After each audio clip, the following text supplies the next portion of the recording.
բայց ինձ թվում էր ես ուզում եմ դառնամ դերասան, իմ երազանքն էր դա։ Որպես մասնագետ ես այստեղ ստացա մի մեծ հնարավորություն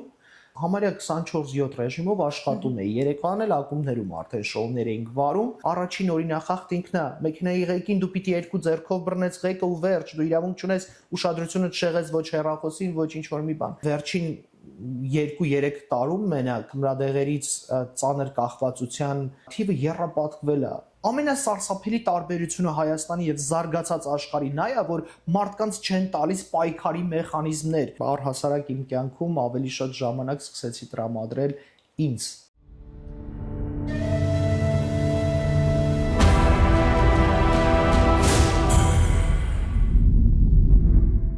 Լինում են, չէ՞, կյանքում մարդիկ, որ իրար հանդիպում են ու կարող էլ չհանդիպեն։ Ու լինում են մարդիկ, որ իրար հանդիպում են ու արի ուտես 10 տարի անց,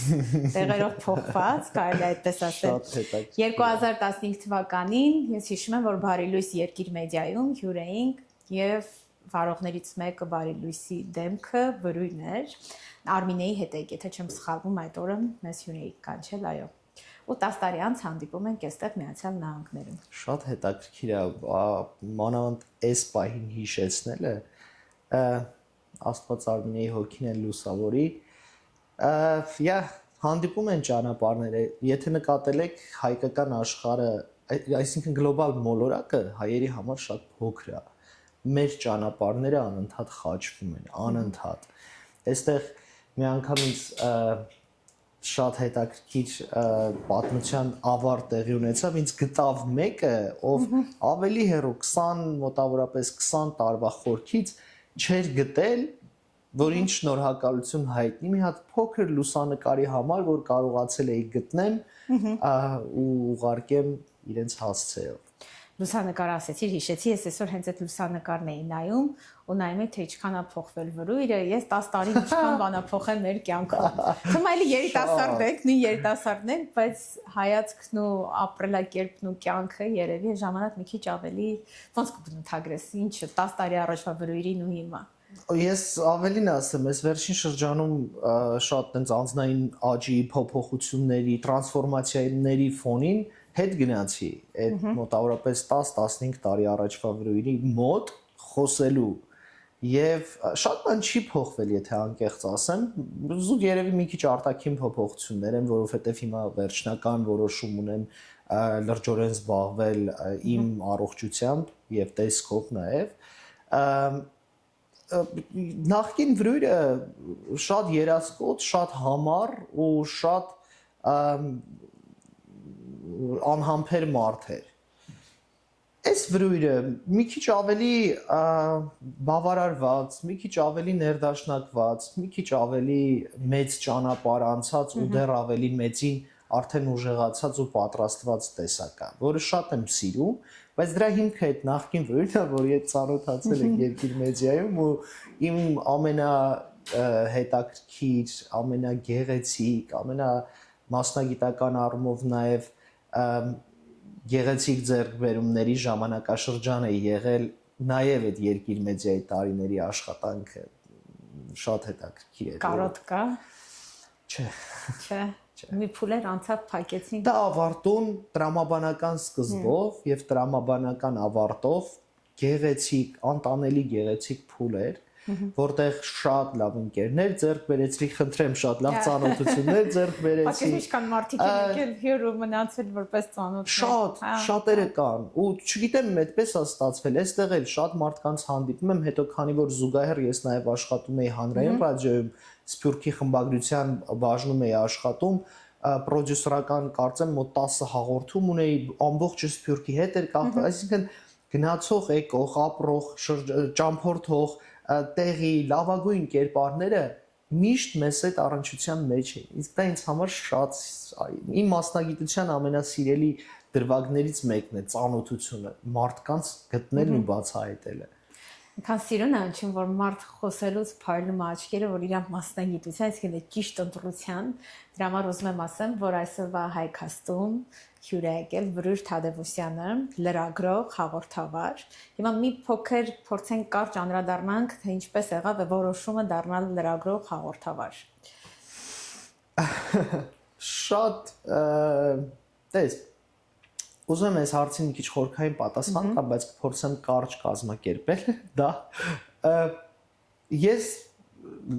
մեդիայով, լրագրությամբ զբաղվել եմ հավանաբար ծնված օրվանից, հավանաբար։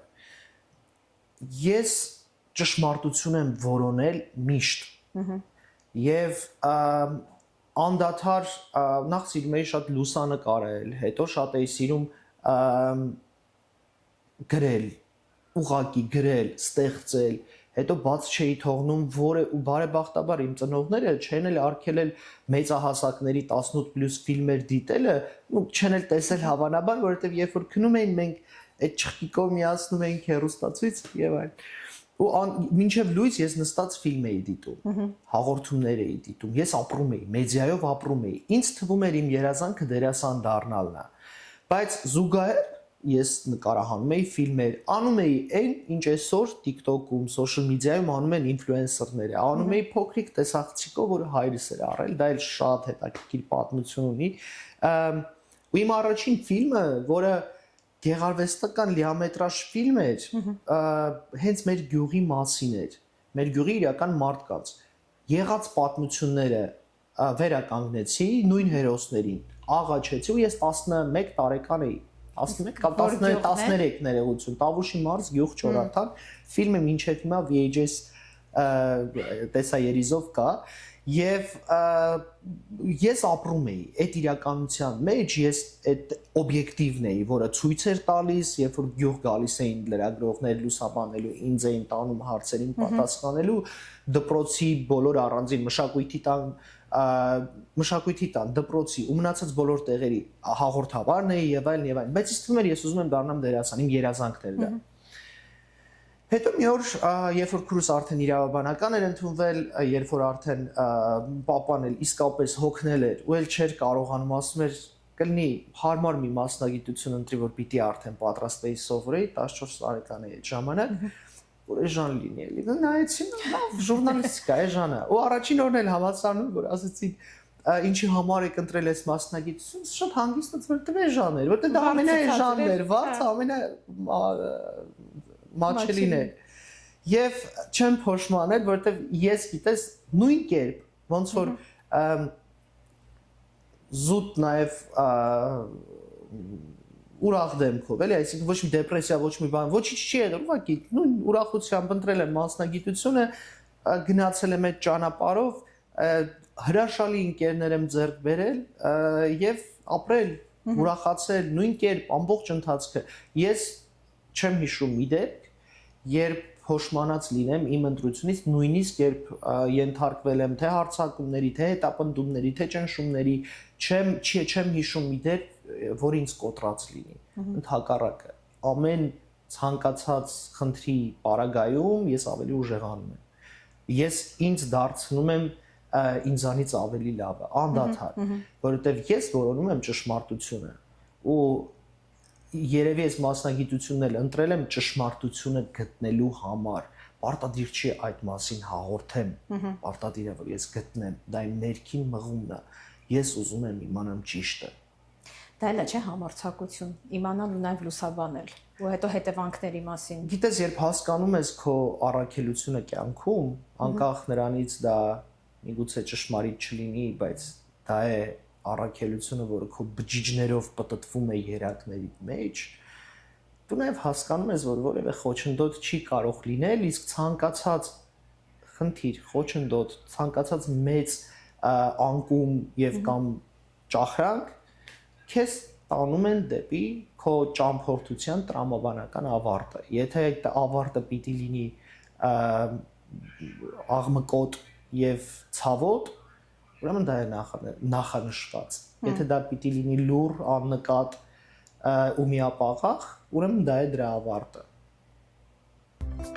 Ռինյոլի շինարարական կազմակերպությունը գիտի, թե ինչ է ամուր տանիքը, որակ, վստահություն ու երկար տարիների փորձ հենց ձեր տան համար։ Ընտրելով Ռինյոլին դուք ստանում եք պրոֆեսիոնալ մոտեցում եւ անթերի արդյունք։ Լավագույնը ոլորտում։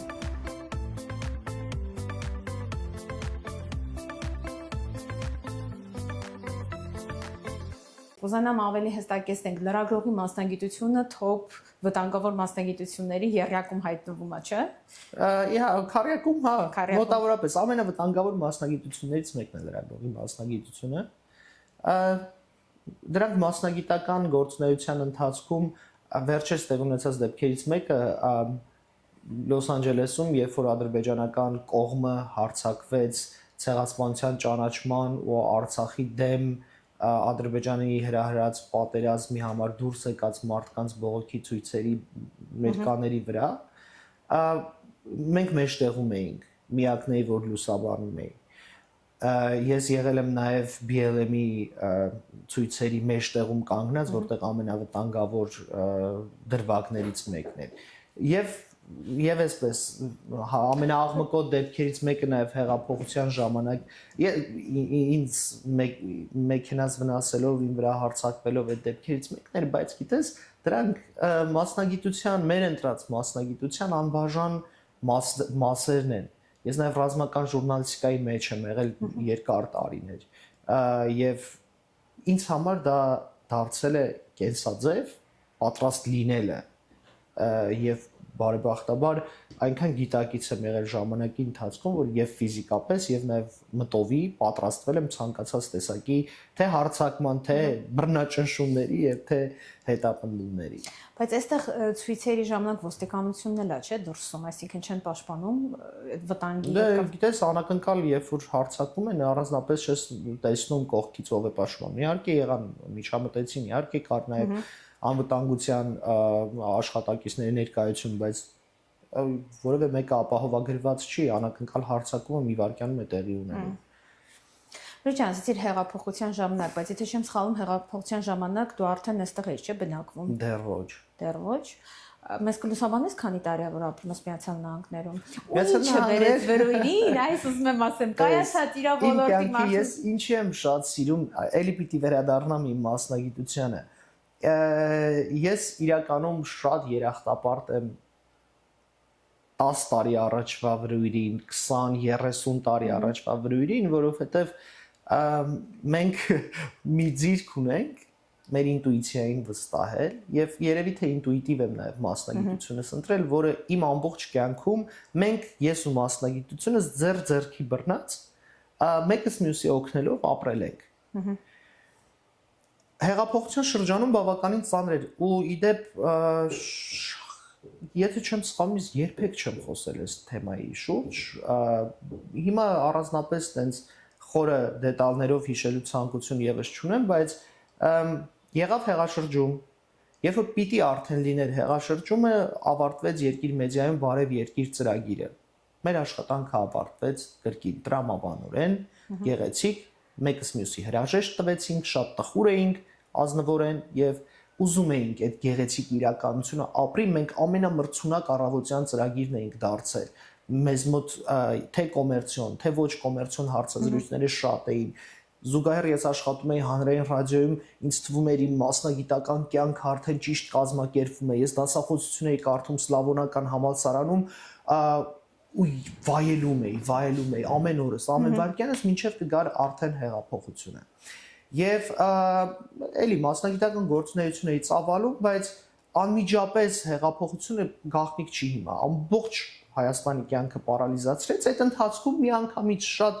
զուգահեռ եղավ ամեն ինչ։ Ես հրավեր եմ ստանում Միացյալ Նահանգներից, որտեղ Հորիզոն հեռուստաընկերությունը կարիք ուներ ինձ նման մեկի, ով բացի հաղորդավարությունից ու լրագրությունից, իդեպ որը երբեք չի երևում, ես հետնաբեմի աշխատող եմ նաև ամբողջ production-ի management-ից սկսած մինչև սովորական տեխնիկին օգնելը, դա ամենակարևոր աշխատանքներից մեկն է։ Եվ Հորիզոն հեռուստաընկերությունը կարիք ուներ մեկի, ով կկարողանա իր ուսերին նաև գրել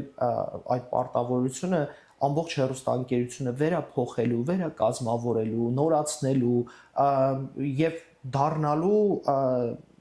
հեռուստաընկերության դեմքը, ու դա ստացվեց։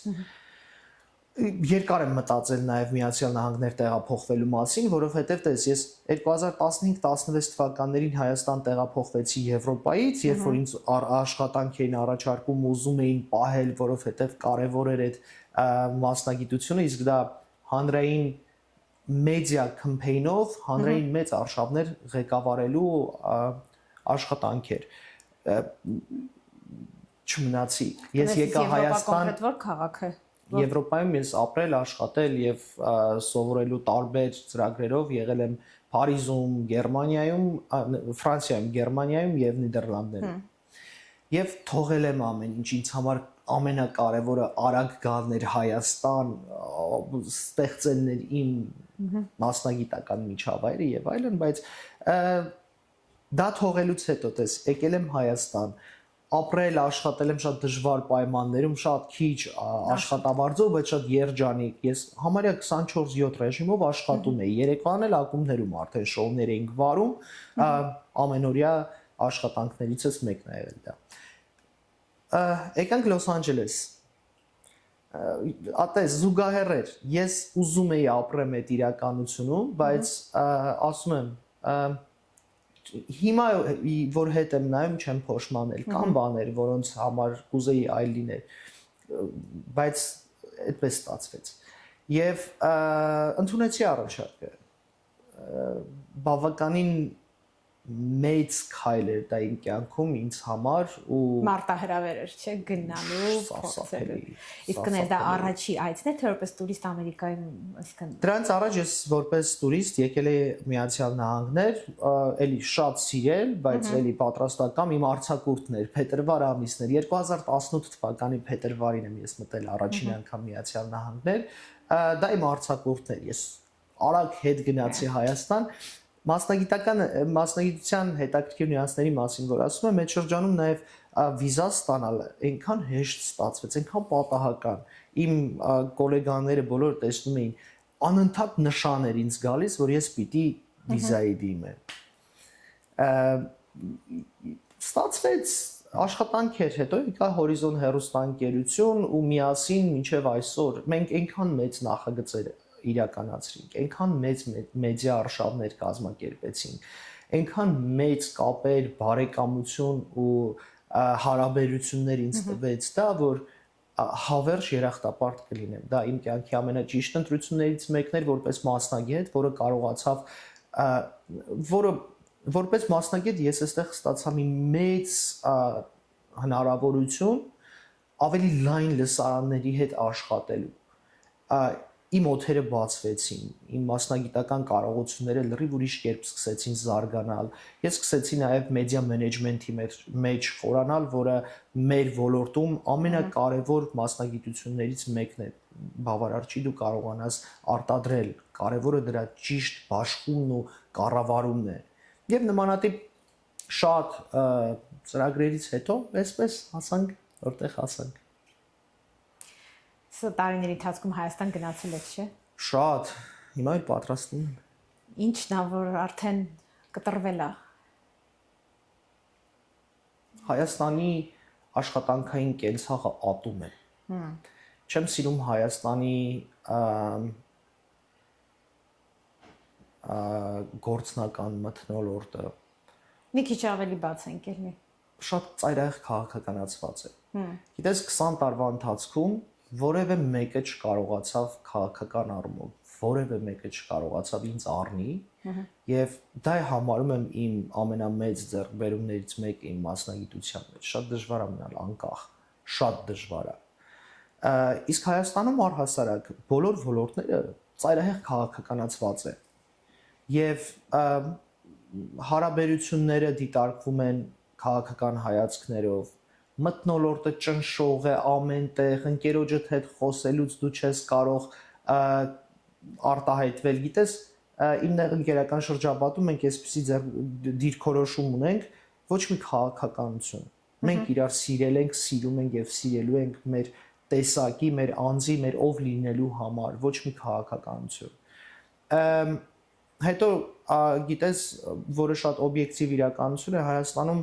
աղքատությունը մարդկանց ծայրահեղ քայլերի է դրդում ու աղքատ լինելու մտածելակերպն ու մենթալիտետը հարաբերությունների վրա շատ են ազդում։ Եթե ցանկացած խնդրի հիմքում դնես աղքատությունը, ամեն ինչ այլ երանգ է ստանում ու ավելի պարզ է դառնում տվյալ երևույթի գոյությունը մեր իրականության մեջ ու շատ է այդ երևույթը։ Հայաստանյան իրականության մեջ մի բան եւս, որ ես չեմ սիրում, երկակի ստանդարտներն են։ Ու դա դրսևորվում է տարբեր տեղերում։ Գիտես, շատ դժվար է, երբ նայում եմ օրինակ իմ գոլեգաներին, որոնք ներկայիս իշխանություններից բողոքում են, բայց ֆինանսավորվում են ներկայիս իշխանություններին ֆինանսավորող խողովակներով, ես ուզում եմ հասկանալ ում համար է այդ երկակի ստանդարտը։ Երբ որ մարդը հեռախոսը բռնած մեքենայի ղեկին սելֆի է անում օրենքից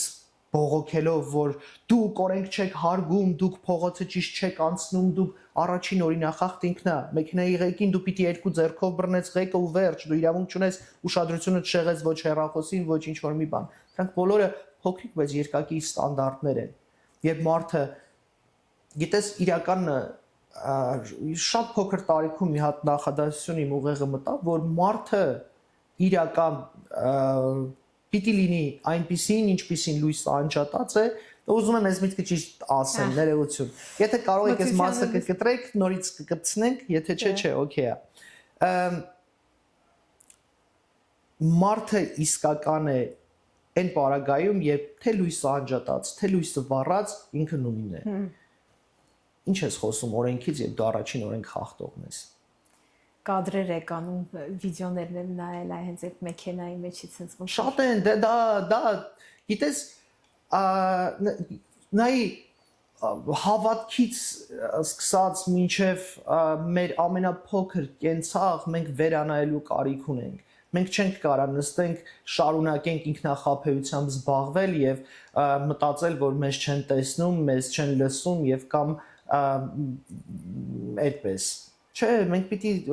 ինքներս մեր առաջ կանգնենք, հայելին դնենք ու սկսենք քննել մեր ներսը։ Հենց քննենք մենք կհասկանանք, որ այդ fake-ը, այդ սուտը, այդ կիսատ հարաբերությունները մեր ներքին խնդիրներն են դրսևորվում ուրիշների վզին։ Այդ է չեմ սիրում Հայաստանում։ Բայց հիմա հիմա շատ գրագետ մասա կա, ովքեր որ հենց այս նույնը խոսում են, բարձրաձայնում են, պայքարում են, բայց ինչի արդյունքի չեն հասնում։ Որովհետև գրագետ մասայի մեծամասնությունը չի հավատում իր պայքարին։ Մեծամասնությունը կրկնում եմ,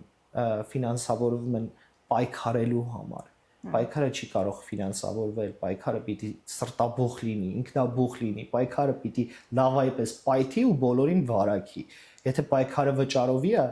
ներողություն, այդ պայքար չի, այդ գործ է։ Մարդը հոգնում է այդ գործից։ Ու երբ որ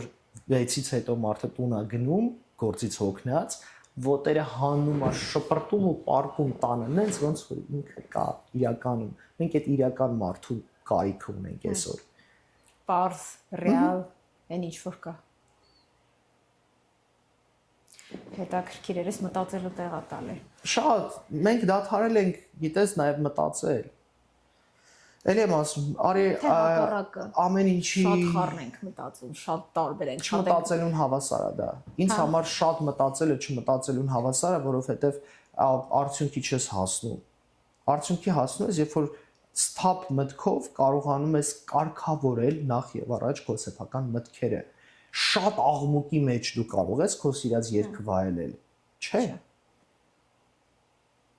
Իսկ ինչն է, որ գնում ես ու տեսնում ես, որ լավ է, այստեղ է բացակայում։ Ես որ գրամոլ չեմ, բայց սնունդը, ուտելիքը արդեն ծնողներս գիտեն, որ պիտի գնամ, խառնվել են իրար, փորձում են կազմակերպել իմ սիրած մսի տեսականիներն ու ուտելիքները, ուտելիքը։ Մարդկանց, ինձ հարազատ մարդկանց ֆիզիկական ներկայությունը։ Գիտես, շատ հաճախ ես ֆիզիկական հարաբերությունների մարդ եմ, կպնել, գրկել, զգալ հոտը, տեսնել եւ այլն։ Իմ սիրելի մարդկանց ֆիզիկական ներկայությունը ամեն ինչ ասում է։ Բայց միշտ կար ժամանակով եք, չէ՞ գնում ու այդ այնքան ճիշտ ասած, ես այնքան շատ եմ գնում Հայաստան, որ արդեն այստեղից հարցնում են դու Հայաստանում ես, Հայաստանից հարցնում են դու այստեղ ես։ Շատ է, հիմնականում նաև երկարաժամկետ են, որովհետև հիմնականում նաև մեծ գործեր կան անդադար Հայաստանի հետ կապված, մեծ արշավներ են կանում տարբեր կազմակերպությունների ու միությունների հետ, Եվ իմ գնալը միշտ ստացվում է ընդհակառակը շատ տարողունակ ու երկարաժամկետ։ Մինիմում ինձ 2 ամիս պետք է Երևանում, որ ես կարողանամ ավարտին հասցնել իմ գործերը այնտեղ։ Դրանք թե կուտակված են, թե նոր են, թե հանդիպումներ են, թե բանակցություններ են, թե կազմակերպչական աշխատանքներ են։ Ստացվում է շատ երկար ժամանակով։ Ռիջան, Իվան, 8 տարի Միացյալ Նահանգներում ապրելով մարդիկ ասում են, որ Միացյալ Նահանգները նույնը չի, ինչ 3 էր։ Եթե համեմատական տանենք 8 տարի առաջվա Միացյալ Նահանգներում, Կալիֆոռնիայի մասին կարող ենք խոսել, հա, ինչ որ եկել ես առաջի տարին ու հիմա։ Համոզված եմ, որ լիքը բան է փոխվել, այստեղ էլ է շատ բան փոխվել։ Լավի ու վատի գույները խառնվել են իրար։ Նայ, որ հին սփյուռքաբնակ մեր հայրենակիցներին հարցնում ես, ասում եմ, միշտ նույնն է եղել, միշտ էս է եղել։ Մենք այստեղ տեսնում ենք այլ պատկեր, որովհետև մեր երազանքները բախվում են դառը իրականությանը։ Էլի իմ մասնագիտության շնորհիվ ես աշխարհին վարդագույն ակնոցներով չեմ նայել երբեք։ Բայց առաջին վայրկյանից, երբ որ ես Լոս Անջելեսում էի արդեն վերջնական որ պիտի աշխատեի, չնայած բոլոր դժվարություններին, ես այն տուն էի համարում։ Ես զգում էի, որ սրտանց կապվում եմ այս քաղաքի հետ ու մինչև հիմա այդ նույն զգացողությունը կա, ես վայելում եմ դա։ Բնականաբար կյանքը շատ է ծանրացել։ Պարզ օրինակով ասեմ, սուրճի բաժակը $3 էր 2019 թվականին, օրինակ, հիմա միջինը դարձել է $9-10։ Վերջին 2-3 տարում մենակ թմրադեղերից ծանր կախվածության թիվը եռապատկվել է։ Բնականաբար այդքանով վատացել է կյանքը, դա բերում է իր հետ լիքը ուրիշ խնդիրներ։ Էլի նախկինում մենք հպարտ էինք, որ Գլենդելում ընդամենը 1 հոմլես կա, բայց այսօր պատկերը տեսել եք Գլենդելում ինչա տեղի ունենում։ Դուք գիշերը կարողանում եք հանգիստ քայլել այլևս Գլենդելում, չէ, որովհետև բնականաբար փոխվում է կյանքը անդադար ընթացքի մեջ է։ Դժբախտաբար իմ տեսած Լոս Անջելեսում փոփոխությունները դեպի լավը չեն եղել որևէ ոլորտում։ Ես երբեք չեմ ունեցել խնդիր բժշկի appointment վերցնելու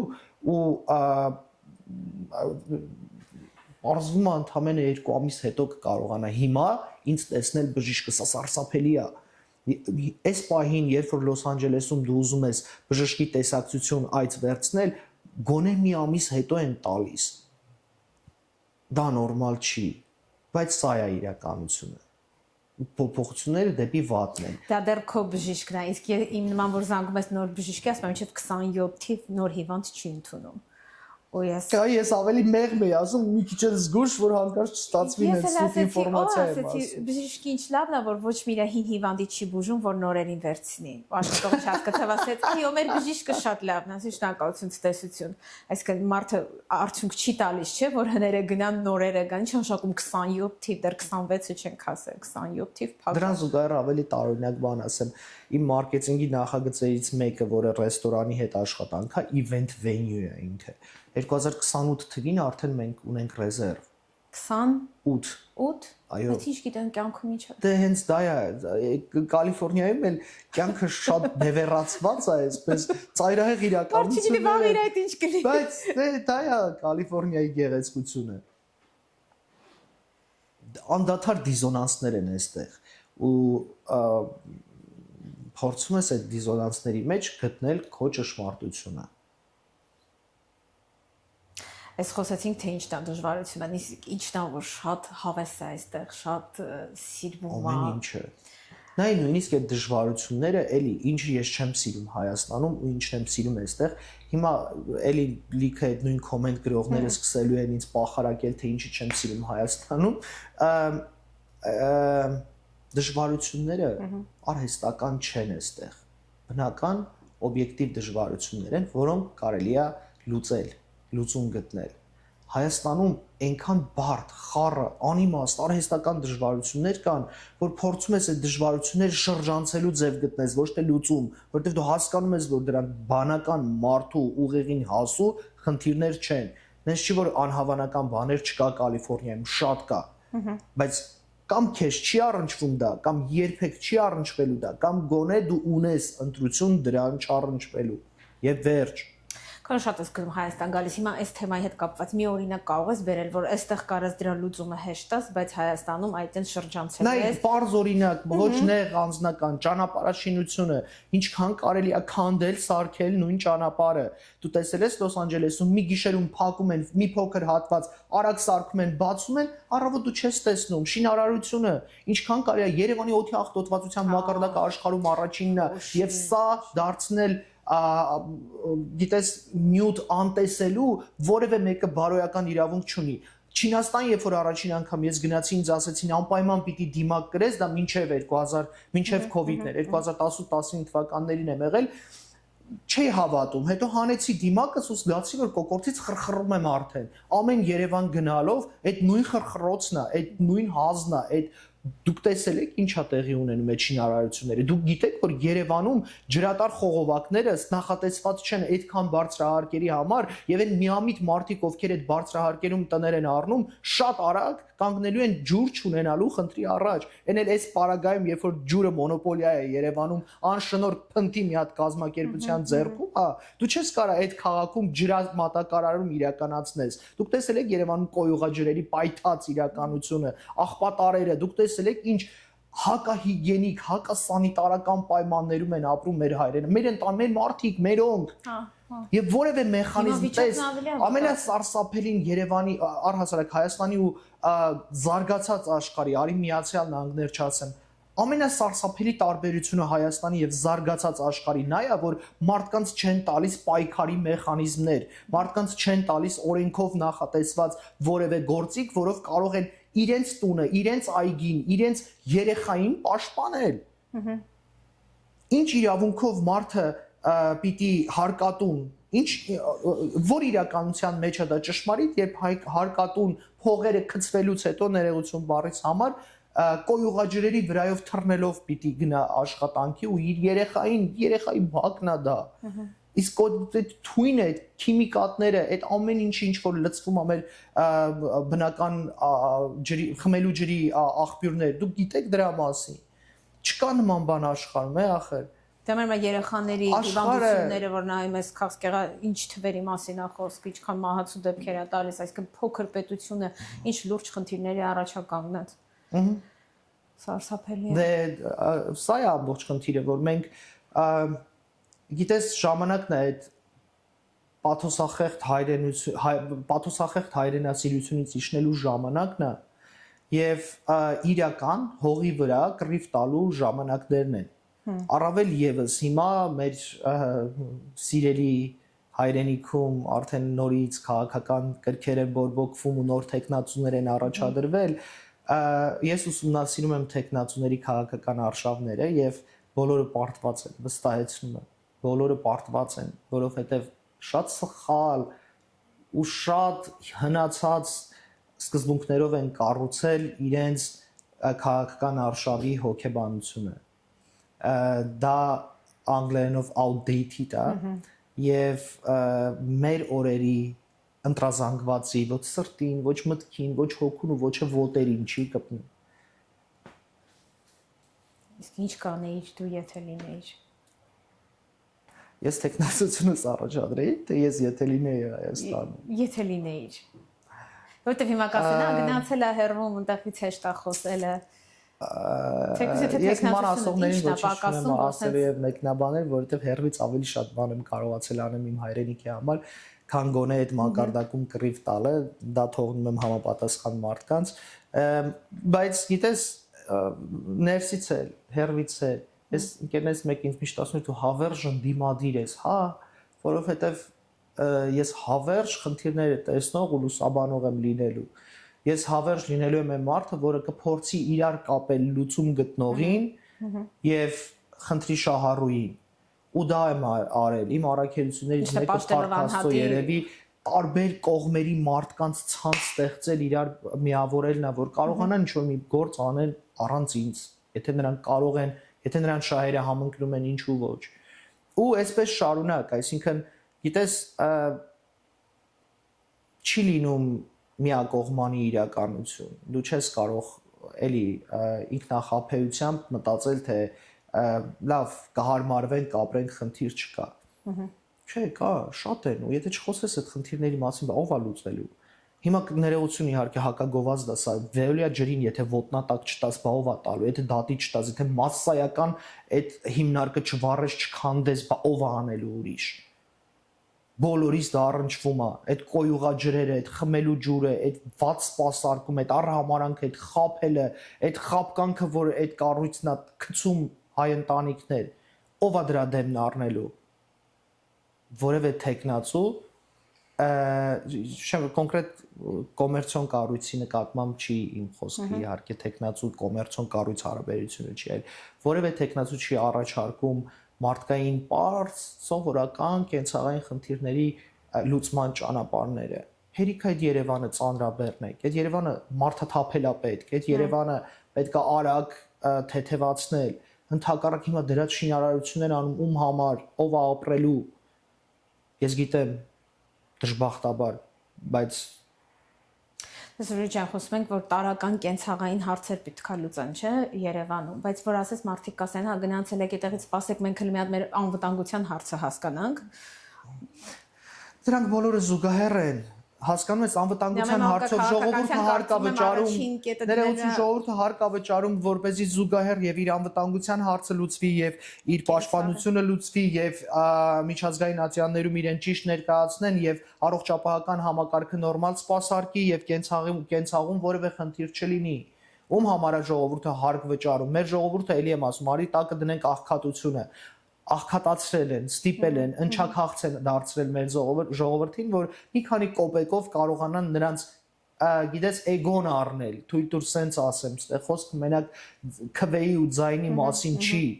Մարդը մտածում է լավ, դե չարտահայտվեմ բարեկամից բարեկամը ստեղա, լավ, հեսա մի բան կանեն ինձ համար, լավ, դե ծանոթով գործի, ծանոթով, այդ ամբողջի հիմքում, այդ կոռուպցիայի, թալանի, այդ գողության, այդ հանցագործությունների, այդ ամեն ինչի հիմքում ընկած է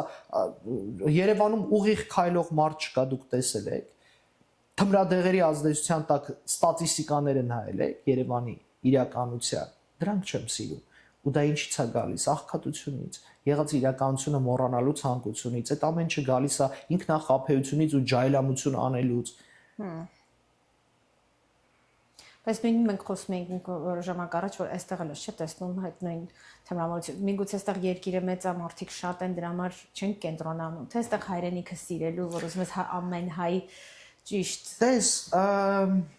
Չէ՞ որ հիմա կասեն դե այդտեղ էլ կան, նոր խոսում եք, որ այդտեղ էլ կան անտուններ կան, աղքատություն կա, թանկություն կա, դուք եք հարկեր վճարում, չէ՞, թվում է երկու նույն բանի մասին է։ Նա երկու նույն բանի մասին ենք խոսում, բայց այստեղ հարկ վճարելուց հետո երբևէ դուք ես խաբված զգացել ես, երբևէ դու խաբված զգում ես, երբ հարցդ վերաբերվում է պետական որևէ կառույցի, ազնիվ ասած։ Քանի պետական կառույցի հետ ես աշխատել եւ երբևէ դուք ես խաբված զգացել ես թե ոչ։ Դատարանները արդարադատություն են իրապես իրականացնում, իհարկե երևի մասամբ վերապահումներով, բայց համենայն դեպս ես դեռ չգիտեմ այնպիսի պարզ սովորական հասարակ քաղաքացու դատավարություն, Որը գնա վերևների շահերի հիման վրա։ Գիտես, որը ծանոթով լուծվի, ընդհանրապես սա է ասածս։ Թող գիտես, ես Քավլիցի ամեն մարդ պատասխանատվություն պիտի կրի իր ցանկացած գործողության համար, բայց եթե դա ծանոթով է լուծվում, դա իմ իրականությունը չի, եւ դա առողջ իրականություն չի, երբ բժիշկը նորմալ չի, չէ, որ Հայաստանում բժիշկը մենք գիտենք նույնիսկ գումարները ինչքանով են դիպլոմ առնում։ Բայց այդ բժիշկը պիտի քեզ վիրահատի, դա նորմալ չի, չէ։ Իսկ դու Միացյալ Նահանգներում կտեսնես մեկին, որ ուսանողների հետ շփվել ես։ Գիշեր ցերեկ ուսանողը մինիմում 2-ից 6 տարի անհետանում է բնականon կյանքից, կամպուսում է ապրում, քննություններին է պատրաստվում, AI-ով բոլոր հնարավոր միջոցները արգելում են այսօր համալսարաններում, որ ես այստեղ նաև համալսարանների հետ եմ շատ համագործակցել ու ունեցել ենք մի քանի արշավներ, դու չես պատկերացնում սովորելուն ու կրթությանը ոնց են վերաբերվում։ Դու չես պատկերացնի ինչ ակնածանք կա գիտելիք ստանալու, որովհետև այդ դրա հիման վրա են այդ մարդիկ դառնում մասնագետ, պիտի լիցենզիա ստանան, պիտի քննություն տան եւ պիտի սկսեն իրենց արդեն իրական գործունեությունը։ Հայաստանում դա նորմալ չի։ Եվ մենք աչք Ինչի՞ ենք մեր փակում հայերի մեջ կա այդ իրականության վրա։ թույն կարծիքը, որ այստեղ կրթական համակարգը թույլ է։ Տես ոչ թե թույլ է, այլ ուրիշ է։ Ես մի քիչ կիսում եմ այդ կարծիքը, բայց դա այս աշխարհի կրթական համակարգն է։ Ոչ թե ես չէի ասի թույլ է, այլ կասեի ուղղակի տարբեր է։ Բայց դա այս աշխարհի կրթական համակարգն է, որը կամ պիտի ընդունենք, կամ պիտի մերժենք։ Մերժելու տարբերակը homeschooling-ն է, ընդունելու տարբերակը հարմարվելն է այդ իրականության հետ։ Սա այս աշխարհի համակարգն է։ Հայկական աշխարհի համակարգը եղել է ուրիշ երկարաժամկետ կտրվածքով, եղել է Խորհրդային Միության ազդեցության հիման վրա ստեղծված կրթական համակարգ, որի մեջով օրինակ ես եմ անցել եւ կարծում եմ դա արդյունավետ էր, բայց դա ընդհանրեն իմ կարծիքն է։ Միգուցե մերօրյա հայկական աշխարհին ուրիշ կրթական համակարգ է պետք հիմնված ապագայի տեսլականի վրա միգուցե, բայց գալու ասել դա թույլ է, թույլ չի, ընդհակառակը։ Ոնց է թույլ, եթե քո երեխեն մեկ շաբաթ հետո այդ դպրոցից ֆուլ դուրս է գալիս որպես ամերիկացի եւ թող որևէ մեկը ինձ ասի ես սխալ։ Ցանկացած երեխա մեկ շաբաթում դառնում է տվյալ ամերիկյան կրթական համակարգի ամբողջական կրողը, մազից մինչև եղունգի վերջին գիծը։ Դա թույլ համակարգ է, չէ, դա ամենաուժեղ համակարգն է, բայց դա այն է, ինչ պետք է տվյալ միջավայրին։ Չէ, դա հզոր է այնքանով, որ սարքում են պատրիոտ Ամերիկա սիրող բոլորին, այսինքն դու տարբեր ազգեր հզոր է այնքանով, արի սենց ձևակերպենք։ Հզոր է այնքանով, որ դարձնում են, այսինքն հզոր է այնքանով, որ արդյունավետ է։ Արդյունավետ է իրենց համար, արդյունավետ է իրենց կանոններով, բայց արդյունավետ է։ Այ հզոր է այդքանով։ Հետաքրքիր էր։ Հա, շատ դիպուկ ու շատ բան ես խոսում, շատ դուրս գալիս է, որովհետև այդտեղ ես նկատում եմ նաև սրտացավություն։ Մարդը որ սենց, այսինքն ուզում ես բան փոխվի Հայաստանում։ Ու նայ քանի ոլորտից խոսացինք, որ ուզում ես գնաս ու տեսնես, որ լրագրողների ցավը դա է, չէ՞,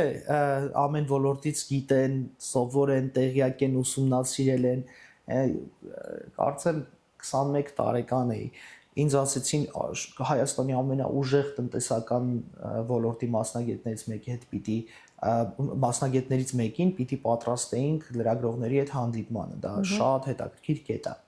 100 հարցի պատասխան պիտի գրեի, որոնք տնտեսական հարցեր են, ու որպեսզի ես այդ տնտեսական հարցերը ճիշտ կազմեի եւ 100 հարցը դրանք հիմնականում ամենավախենալու, ամենանեգատիվ հարցերն էին, ես նստած օրերով զբաղվում էի, որ այդ ոլորտը ուսումնասիրում էի ու ուղարկեցինք հարցեր, բարձր այդ ժամանակ խմբի ղեկավար ունեինք եւ այլն, պահանջեցին տեսնեն ծանոթանան այն մարդու հետ, ով գրել է այդ 100 հարցը իր պատասխաններով։ Ու ես հասկացա, որ լրագրողը մեծ հնարավորություններ ունի բոլոր ոլորտները ուսումնասիրելով, խորությամբ ուսումնասիրելով, պատկերացում կազմել իրականության մասին։ Ու դա ստացվեց։ Ռուջան, ինչպես ես քեզ պատկերացնում 10 տարի հետո։ Միացյալ Նահանգներում։ Ես 5 տարի առաջ որ այդ հարցը ինձ տվեցին ու ես էլ որոշում կայացրի հաջորդ 5 տարվա համար, շատ դժվար ճանապարհ անցա, որովհետև ես ինձ պարտավորեցրել էի դրան հասնել եւ բայց շատ ուրախ եմ, որ այդ որոշումը կայացրի ու անցա այդ ճանապարհը։ Դժվար, շատ ծանր, քարքար ճանապարհ էր։ Հիմա հաջորդ 5-10 տարվա համար ձևակերպում դեռ չունեմ։ Ցավոք սրտի, կամ երևի այդպես է, վերջին մի քանի ամիսը առհասարակ իմ կյանքում ավելի շատ ժամանակ սկսեցի տրամադրել ինձ, իմ անձին, իմ ներաշխարհին, իմ հարաբերություններին, զուտ պիտի արդեն բեռնաթափվեի, շատ մեծ բեռ կար իմ ուսերին եւ ուղղակի ժամանակ չունեցա այլևս կամ հիմա այդ ընթացքի մեջ եմ, բայց այլևս հաջորդ այդ նպատակը սահմանելու հարցը թողել եմ բնական ընթացքի, չեմ ուզում արագացնել դա, չգիտեմ, հաջորդ 10 տարում ես ինձ տեսնում եմ շատ ավելի մեծ ձեռքբերումներով, մի քանի մեծ նախագծեր կան, որոնք հիմա մշակման փուլում են, եթե ստացվեց, այդտեղ եմ ինձ հաջորդ 10 տարում տեսնում, մեդիա արշավների կազմակերպման գլխում։ Sense գլխում ասը կոնկրետ բառ եմ տալիս, որ Նախից ողջունում եմ այն մարդկանց, ովքեր գալիս են Միացյալ Նահանգներ հենց իրանց մասնագիտությունը շարունակում, քո պարագայում դենց առաջարկն էլ է եղել, բայց այստեղ երկիրը բերում է նրան, որ մարդ միշտ պիտի կողքից մի բան անի, իր լծակած արձերը փակելու, բիզնես տնի եւ այլն։ Այստեղ միայն տեսականը, որ նայում է բրույրը որպես իր մասնագիտական, թե կողքից կարող է ինչ-որ մի ուրիշ գործ, բիզնեսի գաղափարներ կար, բայց վերջին Այ իմ ընկերներից մեկի հետ որոշեցինք վարկյանի տակ մտքովս անցավ իդեպ ինչքան շատ ճնշված էի այդ շրջանում այդքան ավելի շատ բիզնես գաղափարներ էր գալիս որոնք հերթով կամ վաճառում էի կամ ինչ-որ բանով այտենց թողնում էի մի կողմ բայց ես շատ հարազատ մի մարդ ասեց Վրույր ամենաշատը ինչ Աստված քեզ տվել է ու դու կարած վաճառես դա էկրանից քո ձայնն ու տեսքն է քո խոսքն ու քո միտքն է ու ես հասկացա որ գիտես պատահական չենք էլի պատահական չի մեր կյանքի ոչ մի ճանապարհը ոչ մի ընտրություն ես հասկացա որ հա ես հենց էդ էլ կարամ կոմերցիա դարձնեմ դա ուղղակի մի sense փոքր ակնթարթ էր միշտ կան մարդիկ մեր անցյալից մեր կողքը մեր իրականությունից որ քեզ փոքրիկ ճշմարտություններ տալով քեզ դնում են ճիշտ ճանապարհի վրա ուղղակի պիտի դա նկատես ու հասկանաս այդ ճշմարտությունը ես դարձրի իմը այդ ժամանակ բիզնեսի գաղափարը որ կար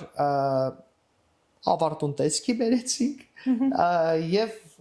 անցանք առաջ որովհետեւ միևնույն է մարդը ինքը իրենից հեռու չի կարող գնալ այս աշխարհում արդեն այնքան շատ իրավաբաններ, բժիշկներ, լրագրողներ, ամեն ինչ այնքան շատ կան այս աշխարհին նաև կոշկակարներ են պետք այս աշխարհին նաև ոսկերիչներ են պետք այս աշխարհին պետք է նաև ձեռի շնորհք ունեցող մարդիկ հա գիտես պիտի այնքան երջանիկ ու ներդաշնակ լինես որ դու քո տաղանդը դարձնես գործ, բիզնես եւ եկամտի աղբյուր Հիմա եթե իմը ստացվել է այդպես որ խոսքս ու միտքս է, միգուցե ես դրանից ինչ որ բան կարողանամ դարձնել եւ ստեղծել, բայց դա դեռ ինձ օգնում է ապրել։ Զուգահեռ ես ունեմ մարքեթինգային ընկերություն, որով բավականին մեծ արշավներ ենք կազմակերպում ու շուտով պիտի գնանք Լիբանան, Փարիզ։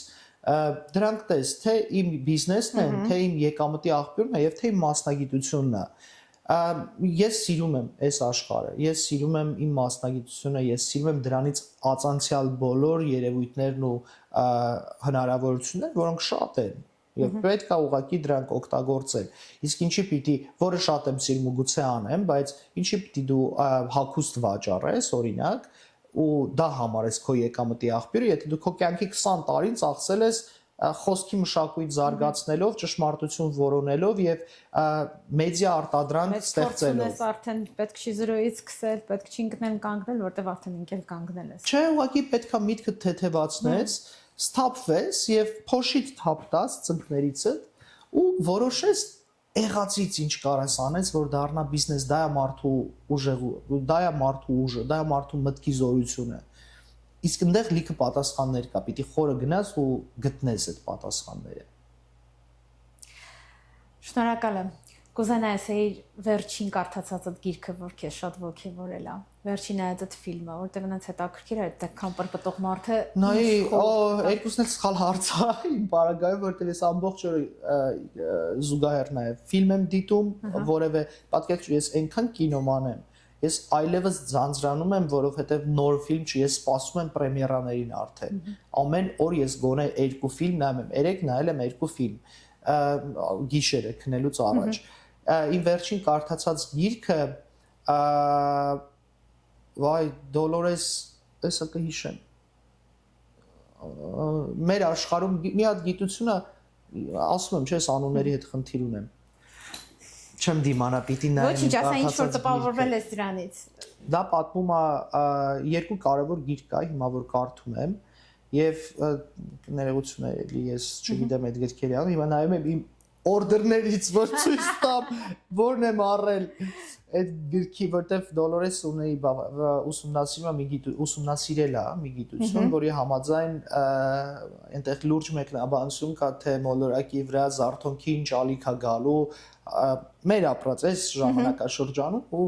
հենց հասկացա, որ գրքի առանձին դրույթներ սկսել են քաղաքական գործիչները օգտագործել իրենց բառապաշարում, ես հասկացա, որ պիտի շատ արագ այդ գիրքը կարդամ։ Հայերեն թե անգլերեն։ Անգլերեն։ Վաղուց հայերեն գրականություն դժբախտաբար չեմ կարդացել։ Հիմա զուգահեռ ընթերցում եմ այդպես շատ լավ հարց էր։ Իմ ընկերներից մեկի Անուշ Քոչարյանի նոր վեպը առաջին ընթերցողներից եմ, որի շնորհանդեսը հուսամ կլինի այն ժամանակաշրջանում, որ ես լինեմ Հայաստանում, 90-ականների մասին պատմող, բայց շատ արտակարգ ձեռագրով ու հայ գրական, գեղարվեստական գրականության մեջ լրիվ նոր ձայնով մի ստեղծագործություն է։ Իչքեմ կարող էի սա ասել Անուշ կներես, առաջին անգամը չի որ մի բան եմ անում, հետո ներողություն խնդրում, բայց դե էտա։ Հուսամ իմ ճանաչած Անուշն է, որովհետև ես գնացի ավտոմատ։ Քոչարյան Անուշ Ազգանունը լավ չեմ հիշում, բայց կարծում եմ ինքն է։ New Earth, Dolores Cannon։ Yeah, խորհուրդ կտամ կարդացեք, բավականին հետաքրքիր գիրք է։ Վերջին ուղղակի դա թերթում եմ, ես զուգահեռ եմ, հենց դա է խնդիր, ես զուգահեռ նաև կարդում եմ Սադգուրու, որովհետև այս շրջանում ինձ դա շատ է օգնում մտքերս հասկանալ, հասկանալ եմ, նախ ուզում եմ հասկանամ ես ինձ, հանգստանալը կկազմակերպեմ։ Այս երկու գիրքը շատ հետաքրքիր իրար լրացնելով զուգահեռ կարդում եմ, ես այդ իմ աճ ու ձախ կիսագնդերը հավասար զարգացած են։ Եվ զուգահեռ նաև բազմաթիվ ֆիլմեր, որոնցից օրինակ վերջինը, որը ուզում եմ առանձնացնել ու բոլորին խորհուրդ կտայի դիտեն, բազմասերիանոց իհարկե ֆիլմը The Morning Show, ու առաջին 2 սեզոնում ես հասկացա, որ իմ մասին է այդ ֆիլմը, դա պատմում է ամերիկյան մեդիա աշխարհի էմոցիոնալ ֆոնի մասին, հակառակ կողմը, էլի, այսինքն թե ինչա տեսախցիկներից այն կողմ տեղի ունենում, ու հասկացա, որ դա մեր ապրած իրականությունն է եւ քչերն են դա հասկանում, բայց հաճելի էր տեսնել, որ այնուամենայնիվ մարդկանց խումբ կա, ովքեր հասկանում են, թե քո ներսում հրաբուխները ինչ ձև են ժայթքում։ Միջը մասնագիտական թեմա ֆիլմ փորձենք դնենք որպես ռեժիսոր վավերագրական ֆիլմ նկարեիք, ինչ արդիական գլոբալ թեմա կվերցնեիք ու որը որ կուզենայիք այ հենց հիմա լուսաբանեիք։ Տես շատ թեմաներ կա, որը ես սիրում եմ եւ ինձ հետաքրքրում են այդ թեմաները, դրանք հիմնականում հասարակական քաղաքական թեմաներ են։ Ես կուզեի լինել այն մարդը, ով աշխարհի մասին բացարձակ ճշմարտությունը առաջին ինքն է հաղորդում, օրինակ։ Ես կարծում եմ, որ դա անհնար է, բայց ես հավատում եմ դրան։ Եվ փաստագրական, վավերագրական ֆիլմեր, օրինակ, ինչի մասին որ կարելի է անել, սկսեցի մի փոքրիկ շարք, որը պատմում է մեր ժամանակները փոխած երևույթների մասին, ու շատ կուզեի դա դարձնել մեծ ֆիլմ, այսինքն դարը փոխած, էպոխան փոխած երևույթների մասին սկսեցի խոսել ու մեծ պոպուլարություն բերեց, ոչ միայն տեխնոլոգիա, ոչ միայն, գիտես, իմիգրացիան օրինակ, մարդկային տեղաշարժերը, շատ ֆակտորներ կան, որոնք ապացուցում են, որ էպոխան փոխվել է, իսկ թե այս New Earth-ը եւս կբացատրի դա, իսկ թե ինչ էպոխայում ենք ապրում, այդ հարցի պատասխանը չկա։ Ես կուզեի այդ հարցի պատասխանը տալ մեկին, ու գիտեմ այդ մարդը ով է, որովհետև ստացվել է այնց, որ ես ու ինքը նույն ժամանակում ենք ապրում եւ ես կարծում եմ ես եմ այդ մարդը, որը պիտի տա իրան այդ հարցը, բայց հուսամ կգա դրա ժամանակը եւս։ Իսկ այն մարդու մասին խոսում ենք հայա, թե ին պատկերացրած հայ։ Այդ մարդը թողել է իր գործը անի, կտեսնենք երբ ենք հանդիպում։ Չէ, հայ չի, իհարկե հայ չի։ Ես ուզում եմ, որ ամբողջ պլանները, երազանքները, ցանկությունները այնքան հեշտ լինեն, որ այլևս դժվար ճանապարհներ չլինեն, որ ամեն բանի հասնես ավելի հեշտ, որովհետև միացած լուսավոր բան կա, որ զգում ես, որ մարդը ուզում է այդ լույսը իր հետ տանի, այդ արդարությունն է, այդ ներքին ուժն է, այդ ներքին ցանկություններն են, այնքան ողջունելի է, որովհետև եթե շատ մարդկանց չէ հետ ես հանդիպում, շրջապատ եւ այլն, բայց այս տարիքային սեգմենտի տղամարդկանց, որ տեսնես, որոնց միտքը, որ կոնկրետ այսինքն ոչ միայն գումար աշխատելու մեջ է կենցաղ ընտանիք հոգս, այսինքն զգում ես վրվիրի միտքը, չգիտեմ, կարողացել ճիշտ բացատրեմ, բայց այդ շատ ողջունելի է։ Ինչի ինձ այսօր այնց ուրախացրեց, ասես ինչ հրաշալի է, որ մարդը քնում հելնում արդեն մտածում է գլոբալիստիկայի կյանքի, բնության, չգիտեմ, երկրագնդի, այսինքն պրպտումների, այդ ապրումների վանի մեջ է։ Հրաշալի է։ Շնորհակալ եմ Անջան, ես էլ շատ ուրախ եմ, որ անկախ բոլոր դժվարություններից այս նախագիծը իրականացնում ես եւ բոլորի սրա կարիքը ունենք իդեպ։ Արա, դու մենակ ես։ Շուկան դատարկ է, որևէ մեկս չենք անում սենց բան եւ սրա կարիք կա։ Բոլորը ուզում են խոսել, արտահայտվել եւ միշտ լինելու է անհրաժեշտություն բարձրախոսի ու տեսախցիկի, եթե դու ես դա անում, արա, որովհետեւ անում ես ճիշտ, անում ես գեղեցիկ եւ ոնց հասկանում եմ նաեւ նվիրված ես քո աշխատանքին, դա շատ կարեւոր է։ Նաեւ գնահատելի է քո համարձակությունը, վերջերս ես չեմ հիշում երբ եմ հարցազրույց տվել վերջին անգամ եւ իրական խորքային թեմաներից խոսել եւ հիմնականում ես վտանգավոր զրուցակից եմ։ Ես դրա համար եմ ուզում շնորհակալություն հայտնել քեզ այդ համարձակության համար։ Մի անգամից եմ ընդունել առաջարկը, ասա։ Ինձ էլ այդպես վանեց, ինձ մի անգամ ասեց մի պահ բաներ եղա, ասեցի։ Չէ, մի անգամ ես արագ մարդ եմ, եթե ես գիտեմ, ճանաչում եմ եւ ընդունում եմ։ Շատ արագ կտրուկ։ Մաղթում եմ մեծ հաջողություններ եւ ուզում եմ չհոգնես։ Կալիֆոռնիայում շատ արագ են հոգնում, որովհետեւ նաեւ շատ հաճախ շատ արագ է լինում այդ փոփոխության ալիքը, որ գալիս է։ Ինչքան փոխվես հետը տար, փոփոխությունների հետ սա էլ տար, մինչեւ կհասնես մի տեղ ու լավ տեղ։ Գավաթս մեծ սպասելիքներ չունեմ ինչ որտեղ դա է հաջողության սկիզբը։ Կարծում ես, թե հենց ամբիցիաներ պետք է ունենա։ Այս պրոյեկտի շրջանակներում ես մեծ ամբիցիաներ չունեմ։ Իմ միակ ցանկությունը մարդկային շփումն է։ Այն ինչի ինձ բացակայում է։ Ես ուզում եմ բոլորի անցած ուղին ու պատմությունը։ Դա զգացվում է։ Ես դրա համար գիտես, եթե ամբիցիա ունենայի, քո իմ ամբիցիան չէին բռնի իրար, ու ես չէի կարա դրա հետ համակերպեմ եւ ինձ նման շատերը, բայց կարեւորը նա է, որ դու ունես ցանկություն։ Հենց այդ գիտես, մի տեսակ sense էգոիզմի իմ բացն եմ լավ է, ու հենց հիմա դու խոսում ես ժպտալով, դա է ցույց տալիս, որ դու երջանիկ ներդաշնակ ես քո արած աշխատանքով, դա երևում է, դա դրսևորվում է, երբ որ հյուրերդ ազատ, անկաշկանդ, անկեղծ ու ոգևորված խոսում են, նույնիսկ այդտեղից արդեն այդ մեսեջը գալիս է, որ դու ստեղծել ես այդ միջավայրը, շատ լավ բան է։ Ու եթե դու անում ես դա այդ այնց ժպիտով, մտածելով,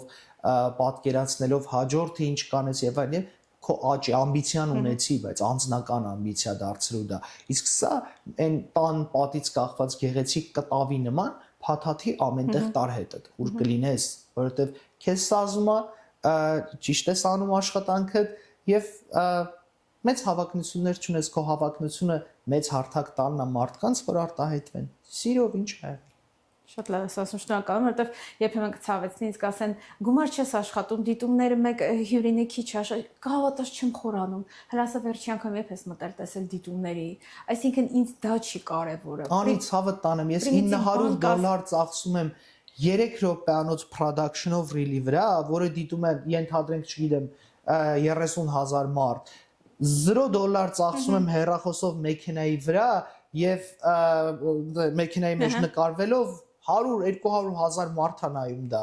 Գումար աշխատելը, գումար ծախսելը ամենաերկրորդական երևույթն է։ Կրկնում եմ, եթե դու սա արեցիր նվիրումով, ես ինքս հաջորդիվ կօգնեմ, որ դու սրանից գումար աշխատես, որովհետև դու անում ես սիրով։ Սիրով, որտեղ դու սիրով չանեմ, ստեղ չեմ գա, չեմ նստի։ Բարի մեջի պարարվեստի մարդիկ ուրիշ էներգիա ունեն, էներգետիկան շատ կարևոր է հաղորդավարի։ Լավ է, որ նկատել ես պարարվեստի, որտեղ միշտ ինձ թվացել է մեր պարարվեստի ոլորտը այնքան չգնահատված պարողների։ Հրաշալի ընկերները հենց պարարվեստի ներկայացուցիչներ են, գիտես, ինձ երբևէ հանդիպած ամենաբարի, ամենապատրաստական, ամենադրական էներգիայով մարդիկ, հենց պարարվեստի մարդիկ են եղել։ Երևի երաժշտությունը միշտ գեղեցիկ է պահում ձեր հոգին, չգիտեմ, իսկ մեզ նման չար ու նախանց մարդիկ օգտվում են ձեր դրական էներգետիկայից։ Շնորհակալություն։ Ես եմ շնորհակալ։ Ինձ ժամանակը ցույց տվեց, դա համար փորձեցի ամփոփեմ, բայց ինձ թվում է վրույրի հետ մենք կարայինք լիքը բաներից խոսեինք։ Մի ուրիշ անգամ էլ կգաս։ Սիրուն Որ երբ պետք ժամանակ է անցնի։ Ապրես, բայց ես այսօր քեզ ուրիշ կողմից բացահայտեցի։ Բայց շատ իսկական էի հետդ խոսում չի։ Այդ շատ Ես լավ է։ ինձ խոցելի սարքեցի մի երկու տեղ, բայց դե ոչինչ։ Այս շատ բան չարեցի,